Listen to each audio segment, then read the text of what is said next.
Good morning dear students. Structure of atom के lecture number 6 में आज हम बात करेंगे बोहर एटॉमिक मॉडल की। Bohr atomic model structure of atom के सबसे इंपॉर्टेंट टॉपिक्स में से एक है। लगभग यहां से हर कंपटीशन एग्जाम में क्वेश्चन आता है। तो बच्चों, आज की क्लास में हम बोहर एटॉमिक मॉडल के पोस्टुलेट्स, बोहर के लिमिटेशंस और उस पर बेस्ड कुछ एग्जांपल्स डिस्कस करने वाले हैं। तो स्टार्ट करते हैं बच्चों आज का क्लास, जिसमें हम बात करेंगे बोहर एटॉमिक मॉडल की। और सबसे पहले शुरुआत करेंगे बोहर एटॉमिक मॉडल के पोस्टुलेट्स की। What are the different postulate for Bohr atomic model. सबसे पहले बात करते हैं, the atom consist of a positively charged center is called nuclei। कि जो एटम है उसके सेंटर में एक positively charge nuclei, positively charge centre है जिसको हम क्या बोल रहे हैं, nuclei. And the electron revolving around the nucleus in a circular path of definite radius and energy is known as orbit of the, तो उसको क्या बोलते हैं हम, स्टेशनरी स्टेट। देखो बच्चों, ये न्यूक्लियाई है जिसके अंदर की प्रोटॉन और न्यूट्रॉन दोनों रहता है, प्रोटॉन एंड न्यूट्रॉन। और ये जो इलेक्ट्रॉन है इनके बाहर इन स्टेशनरी ऑर्बिट्स के अंदर चक्कर लगाते रहते हैं। ये कौन चक्कर लगा रहे हैं? इलेक्ट्रॉन चक्कर लगाएंगे इन स्टेशनरी ऑर्बिट्स पे, right. This is the first postulate of Bohr atomic model. Only those orbits are allowed for which the angular momentum of electron is quantized. The angular momentum of an electron should be integral multiple of h upon 2 pi. तो यहाँ पर electron केवल उन्हीं orbit के अंदर revolve करता है जिसका कि angular momentum MVR equals to NH upon 2 pi होता है।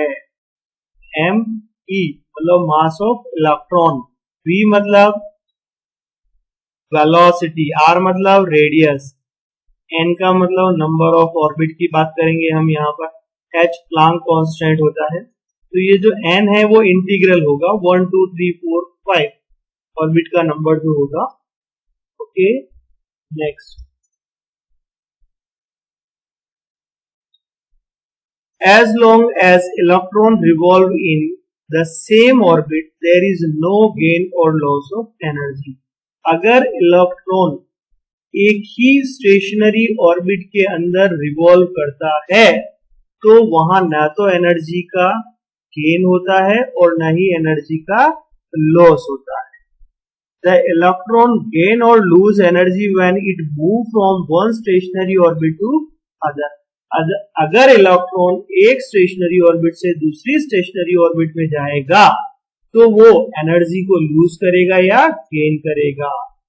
The frequency of emitted radiations or absorbed radiation is given by, जो इमिटेड और एब्जॉर्ब्ड रेडिएशन है उसका फ्रीक्वेंसी हम कैसे कैलकुलेट करेंगे, mu equals to delta E by h. हमारे पास फॉर्मूला होता है E equals to h nu. अगर हमें न्यू कैलकुलेट करना है तो इसको नीचे लेके आ जाओ, बस ई बाई एच कर दिया। बट यहाँ ई क्या है, डेल ई है, यानी E2 माइनस E1। एच आपका क्या है, Planck constant. Where E2 and E1 are energies of higher and lower energy state respectively, and H is Planck constant. Clear है बच्चों? Expression for energy of electron in nth Bohr orbit. अगर electron Bohr की nth orbit में है तो उसको energy को कैसे एक्सप्रेस करेंगे हम, तो उसके लिए स्पेसिफिक फॉर्मूला है। डेरिवेशन यहाँ नहीं दिया गया है ना, आपको डायरेक्टली ये फॉर्मूला याद रखना है, बहुत इंपॉर्टेंट है। The expression for energy of an electron in nth Bohr orbit is En, energy of nth orbit, minus 2 pi square Z square M E4 K square upon n square h square. ये आपके पास directly energy का formula है। यहाँ पर k जो है ना वो क्या है, वो 1/4 पाई E0 है। The simplified formula for energy of an electron in hydrogen atom is, अगर इसको सिंप्लीफाई कर लेंगे, सारे कांस्टेंट की वैल्यूज रखेंगे, पाई की वैल्यू रख दो, मास ऑफ इलेक्ट्रॉन रख दो, है ना, इलेक्ट्रॉन का चार्ज रख दो, के की वैल्यू रख दो और एच की वैल्यू रख दो। सारी वैल्यूज अगर हमने पुट कर दी ना, तो जो फाइनल हाइड्रोजन के लिए बात कर रहे हैं तो जेड की वैल्यू भी 1 हो जाएगी। तो ई एन का फॉर्मूला क्या होगा, E N equals to -2.18 into 10⁻⁻18 into 1/n square joule per atom. Actually इसको हम क्या बोलते हैं, this is the value of R H. ये भी रिडबर्ग कांस्टेंट का ही वैल्यू होता है। तो ई एन इक्वल्स टू आ गया बच्चों final formula -2.18 into 10⁻⁻18 into 1/n square joule per atom. Clear? Significance of negative sign in energy expression. Negative sign क्यों यूज कर रहे हैं हम? When the electron is at infinite distance from the nucleus, it will not have any influence on the nucleus. अगर आपका electron जो है वो इनफाइनाइट पर है तो उस पर न्यूक्लियस का कोई इन्फ्लुएंस होने वाला नहीं है। Hence its energy at infinite distance is 0. Infinite distance पर उसका एनर्जी कितना होगा बच्चों? 0. As the electron approaches nucleus, the attractive force starts predominating. जैसे जैसे वो इलेक्ट्रॉन न्यूक्लियस की अप्रोच में आता है तो अट्रैक्टिव फोर्स जो प्रीडोमिनेंट हो जाता है and the energy of electron goes in decreasing. Energy कम होने लग जाती है। इसीलिए thus the energy of electron in any orbit is negative. इसीलिए हम जो नेगेटिव साइन यूज कर रहे थे ना, -2.18 इंटू 10⁻⁻18, तो जो माइनस यूज कर रहे हैं ना वो क्यों करते हैं वो आपको क्लियर होना चाहिए कि इनफाइनाइट पर एनर्जी 0 है, बट जैसे जैसे इलेक्ट्रॉन जो है न्यूक्लियस के पास आता जा रहा है वहां अट्रैक्टिव फोर्स प्रीडोमिनेंट होगा, इसीलिए इलेक्ट्रॉन का जो एनर्जी है वो 0 से कम होगा। जब 0 से कम होगा तो हम क्या साइन यूज करेंगे? Negative. Is it clear to anyone? Next, expression for the radius in nth Bohr orbit. This is also an very important topic कि अगर आपको nth बोहर ऑर्बिट का रेडियस निकालना है तो कैसे निकालेंगे आप? The expression for the radius in nth orbit of an atom, तो r के लिए आपका फॉर्मूला होता है n square S square upon 4 pi square m Z E square k। अगर आप सारी वैल्यूज यहाँ पुट करते हो, the simplified formula of radius of N orbit in hydrogen is given by r equals to a0 into n square, where a0 is the radius of first Bohr orbit of hydrogen atom। और वो कितना होता है a0 की value? 0.529 angstrom या 5.29 into 10⁻⁻11 metre, right? क्योंकि 1 angstrom equals to बराबर कितना होता है? 10⁻⁻10 metre. Is it clear to anyone? बहुत इंपॉर्टेंट फॉर्मूला है आपके पास ये, है ना? तो आपके पास डायरेक्टली अगर r निकालना हो तो क्या फॉर्मूला आ गया?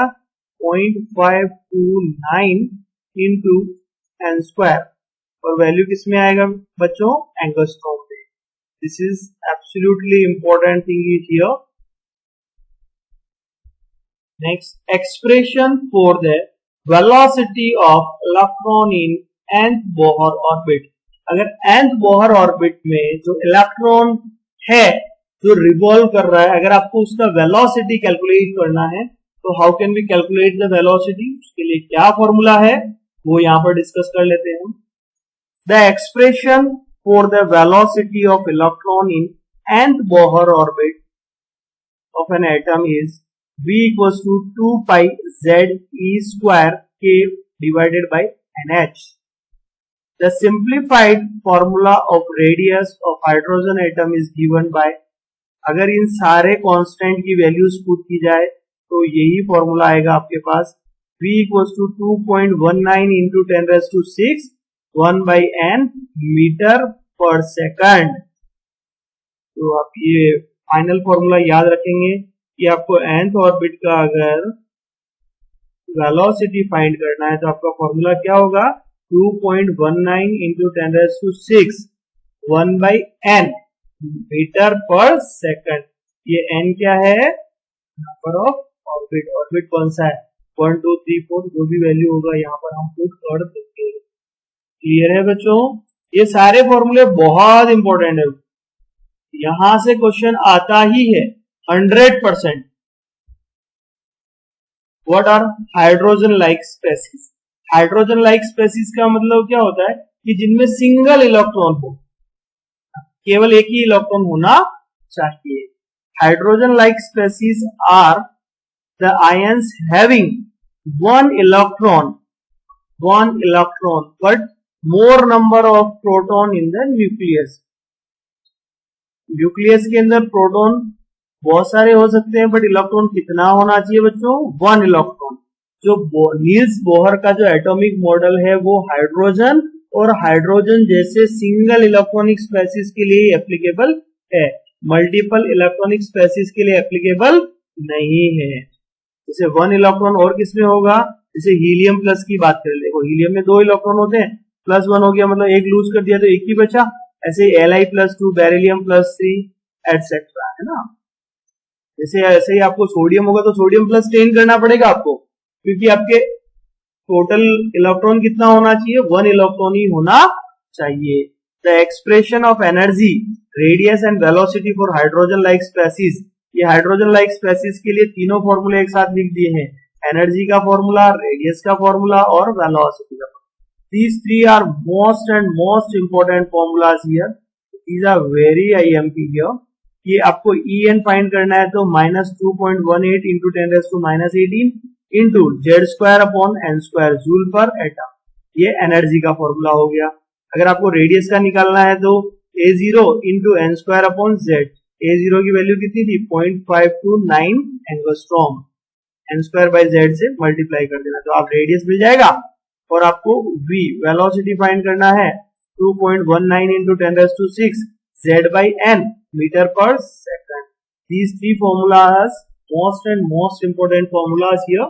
यहां से क्वेश्चन का मैक्सिमम प्रोबेबिलिटी है। देखते हैं फर्स्ट एग्जांपल में, पहला एग्जांपल है आज की क्लास का। If the second Bohr orbit has a radius of, कितना रेडियस है, 2.21 into 10⁻10 metre. What is the radius of fourth Bohr orbit? देखो सिंपल सी बात है, सेकंड का रेडियस इतना है तो फोर्थ का कितना होगा। सेकंड का रेडियस मतलब 2 इंटू 2 यानी 4 से मल्टीप्लाई कर रहे हैं तब इतना आ रहा है, तो 16 से मल्टीप्लाई करोगे तो कितना आएगा। तो जो वैल्यू आ रही है उसको 4 से करेंगे तो डायरेक्टली आंसर आ सकता है। और देखेंगे हम यहाँ पर इसके सॉल्यूशन में कि nth ऑर्बिट का हमें रेडियस फाइंड करना है। तो nth ऑर्बिट हमारे पास यहां देखेंगे फोर्थ ऑर्बिट का और सेकंड ऑर्बिट का है Rn इक्वल्स टू क्या होता है, A0 इंटू n²। अभी ये R2 और R4 यानी 2 का स्क्वायर कर दिया और 4 का स्क्वायर कर दिया यानी 4/16 हो गया, यानी 1/4 हो गया, ये कट हो गया इधर से। तो ये R4 equals to R2 into 4 करना है, डायरेक्टली 4 से मल्टीप्लाई कर दिया। R2 का वैल्यू आपके पास है, मल्टीप्लाई बाय 4 किया तो आपको एग्जैक्ट आंसर आ जाएगा 8.84 into 10⁻10 metre is absolutely correct answer. Next example है आपके पास, example number 2। What is the ratio of the velocities of electron in first Bohr orbit of hydrogen atom to the velocity of light. आपको ratio find करना है यहाँ पर velocity of electron का in first Bohr orbit of hydrogen atom to the velocity of light. Velocity of light के साथ उसका ratio find करना है। Can easily calculate here. कि देखो फर्स्ट के लिए जो वैल्यू है वो फिक्स है 2.18 इंटू 10⁶, z की वैल्यू भी 1 और n की वैल्यू भी 1, तो ये तो उसका वेलोसिटी हो गया। और वेलोसिटी ऑफ लाइट क्या होता है बच्चों 3 इंटू 10⁸। जब दोनों का रेशियो करना है v1 अपॉन v2 कर दिया आपने, रेशियो किया तो आपको कितना आ गया 7.26 इंटू 10⁻⁻3। दोनों का रेशियो आ गया आपके पास v1 अपॉन v2। क्लियर है बच्चों। Next example number 3, calculate the energy of an electron in third Bohr orbit of Li+2 ions. What is the radius and velocity of electron in this orbit? आपको radius भी find करना है and velocity भी find करना है of the electron in this orbit, है ना। Third Bohr orbit में होना चाहिए और लिथियम+2 होना चाहिए। तो सबसे पहले n की वैल्यू क्या आ गई आपके पास 3 आ गया, और लिथियम के लिए z का वैल्यू कितना होता है, हाइड्रोजन के लिए 1, हीलियम के लिए 2 एंड लिथियम के लिए z की वैल्यू कितनी है बच्चों 3। n और z की वैल्यू आ गई तो बस फॉर्मूला आपको पता है, अभी हमने दोनों का फॉर्मूला डिस्कस किया था। Just put the values into the formula and calculate the answer. Okay, देख लेते हैं हम कैसे आता है सभी का। सबसे पहले हमें एनर्जी फाइंड करनी, तो एनर्जी का फॉर्मूला है -2.18 इंटू 10⁻⁻18 z² अभी z² दोनों का स्क्वायर बराबर ही रहेगा क्योंकि z का वैल्यू भी 3 है और n का वैल्यू भी 3 है, तो 3 का स्क्वायर डिवाइडेड बाय 3 का स्क्वायर, यानी कि ये तो आपस में कट हो जाएगा। तो आपको आंसर क्या आएगा -2.18 इंटू 10⁻18 जूल, वही आंसर आने वाला है E3, है ना। अब आपको रेडियस कैलकुलेट करना है, तो रेडियस का फॉर्मूला है Rn = a0 इंटू n²/z, तो ये a0 का वैल्यू 0.529 इंटू 10⁻10, एंगस्ट्रॉम को आपने कन्वर्ट कर लिया मीटर में, इंटू n², 3 का स्क्वायर यानी 9 डिवाइडेड बाई 3, यानी कि ये 3 आ जाएगा। तो इसको 3 से मल्टीप्लाई करेंगे तो एग्जैक्टली आंसर मिल जाएगा आपको 1.587 इंटू 10⁻10 मीटर। ऐसे ही आपको Vn कैलकुलेट करना है तो 2.19 इंटू 10⁶ z/n मीटर पर सेकंड। बस आप वैल्यू पुट कर देंगे, z और n की वैल्यू सेम है तो आपको V3 भी वही रहेगा 2.19 इंटू 10⁶ मीटर पर सेकंड। ओके बच्चों, समझ में आया। Thanks for watching students.